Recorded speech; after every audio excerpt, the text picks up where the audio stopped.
we do learn behavior from the people that we are around. I grew up in a family that we had certain habits, certain things that we did as a family, certain things we didn't do as a family. And having been out of the house for 40 years, guess what? I still hold on to some of those habits. I had my family didn't cuss. We didn't swear. I don't ever remember hearing my mom or my dad ever swear. And we didn't grow up doing that. And to this day, that's not something that I do by nature. And I'm not saying that makes me better than other people. I'm just saying that is a habit that I recognize that some people grew up in places where that was a habit, or that at least they were influenced tremendously, and they do some of those things. And I mentioned swearing in particular as an example because the world system can influence our mouth. When we're talking about what the world system does, we've seen that it baits us with cravings related to our flesh, our sinful nature. It baits us with cravings for what is appealing to the eyes. It baits us with that with which we can boast in the things that pertain to our life and our possessions of this life. It is trying to get all of us to fit in. And one of the things it tries to get us to use our mouth a certain way, to talk like it does. Now, it doesn't necessarily mean swearing is from the world system. I'm not trying to say that. But I think maybe you'll see an example here as we look at some passages today, and I believe also tomorrow. I'm Pastor Tim Holscher, and we are looking at the ministry of the Spirit in our lives.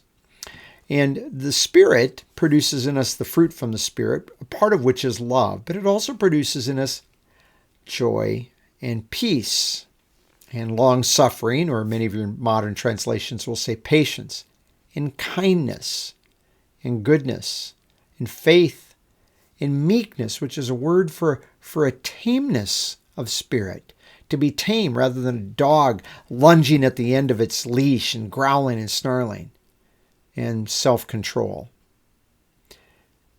That fruit from the Spirit is in many ways a contrast to the character not only of the flesh, just a couple verses earlier there in Galatians 5, but also generally to the way the world operates. And that shouldn't surprise us a great deal because the world contains cravings for the flesh.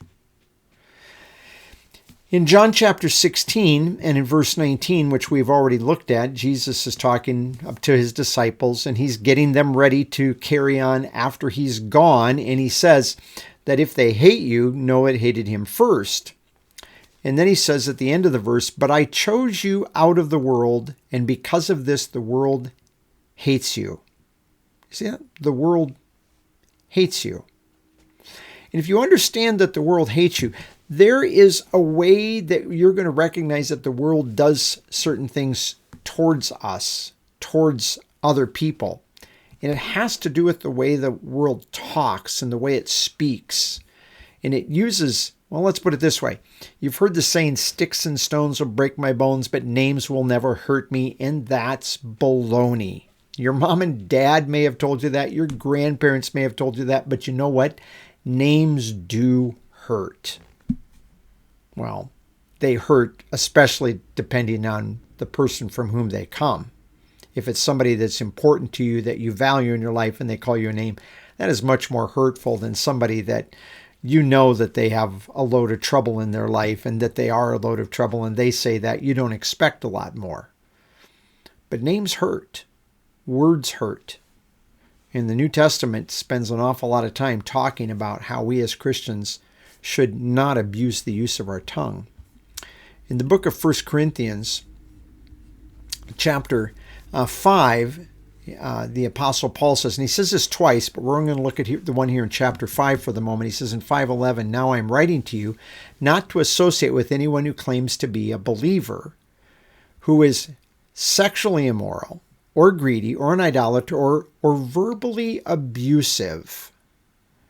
I grew up with the King James Bible. They had the word rail. I had no idea what a railer was or anything like that. But when you study this word out, in looking at this, and the problem is when you look at Greek dictionaries, there's about 3 different words that really have a lot of this flavor in the New Testament. And the Greek dictionaries kind of use all 3 or 4 of these key definitions for all 3 of these words. And so trying sometimes to understand exactly what's intended is hard. But I've come to the conclusion that largely this particular word, loideros, in this case, loidereo, the verb, and there's 2 other forms that we have also in the New Testament, that all of them have the idea of speech that's verbally abusive. We all understand abuse if a person strikes you, if they try to get you to comply by threats and beating you up. But verbal abuse, sometimes demeaning a person's character, also is something inappropriate. And he says, believers that do this, believers that operate like this is the way they operate. He says, don't mingle with them. In fact, he even says something really harsh at the end of this. Do not even eat with such a person. If you're dealing with a person and this is the way they're functioning and they're claiming to be a Christian, he says, don't eat with that person even. That's how serious this is. But having said that, he then goes back, we go back over to chapter 4, and Paul is talking about his conduct, the way he lives, and he says, we do hard work, toiling with our own hands. But this, by the way, this is the New English translation that I'm using here. And it says, and when we are verbally abused, we respond with a blessing. When persecuted, we endure or hold up. But this first part, when we are verbally abused, we respond with a blessing. See, that's different than the way the world does it. The world does tit for tat. You threaten me, I threaten you back. You get a nuclear arm, I'm going to get 2 nuclear arms. You slap me, I slap you. Tit for tat. I think most of us understand exactly what we're saying. And therefore, if you call me a name, I'm going to call you a name back. That's kind of the way that we are raised in thinking in the world. Our mom and dads may not particularly always raise us that way. Sometimes they do. But it's the way you're raised on, shall we say, on the playground. In world affairs around us, that we find out that being arrogant and speaking with arrogant verbal abuse, that Paul says, no, we don't return that. We actually respond with a blessing. And this comes out in several different passages. In 1 Peter chapter 2 and verse 23, and it uses Jesus Christ. And I want to go back up to, let's go back up to verse 21, where Peter says, for to this you have been called, because Christ also suffered for you, leaving behind you an example so that you might follow in his footsteps. And some people have taken that follow his footsteps as that applied to every aspect of his life. And that's not. He specifically is talking about how you suffer. He did not commit sin, nor was deceit found in his mouth. In other words, when he suffered, he didn't suffer because of anything he did himself. And when he was insulted, and this word insulted is our word, when he was verbally abused, he did not respond with an insult or with more verbal abuse. And it's simply a verb with the anti in the beginning in place of that. He didn't just threaten back. And then we have another word down. He did not threaten, but entrusted himself to the one who judges justly. The point is, Jesus Christ, when he was on the cross, and we have this word and we have the other word that we're going to look at tomorrow, Jesus, when that was heaped upon him when he hung on the cross, he didn't sit there and insult people back. He didn't do that. That is not the way Jesus responded. And it's not the way we should respond. In 1 John chapter 9, we have the man that was healed, that Jesus healed, the blind man. And it says, and they, referring to the religious leaders, they summoned the man who used to be blind a second time and said to him, promise before God. We commit you to God in this case, put you under oath to tell the truth. We know that this man, referring to Jesus, that this man is a sinner.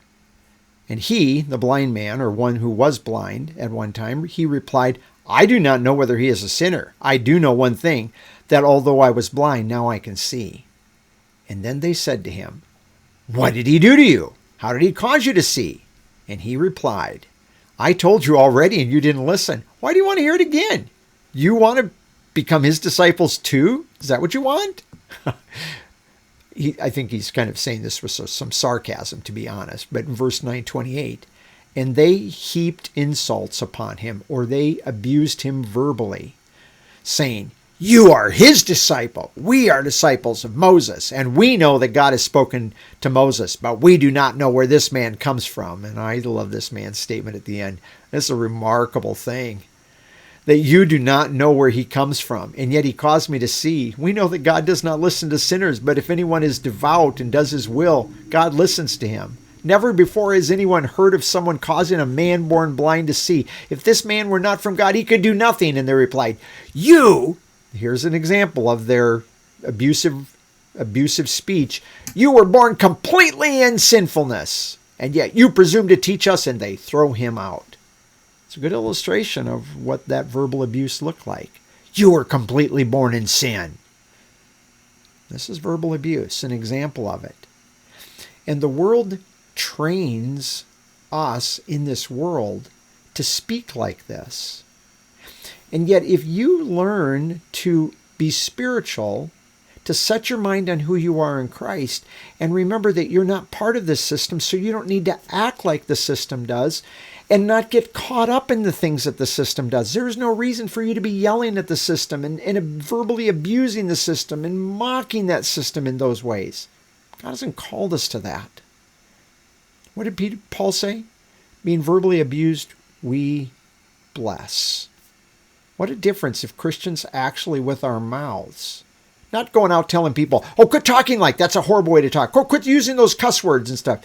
If we just responded with a blessing out there in the world, people would say, what is with you? What is with you? And maybe, as Peter will later say over in 1 Peter, they'll say, can you tell me why you're that way? And you'd say, let me tell you about Jesus. Wouldn't that be a good day in the Lord? Thank you for joining me today.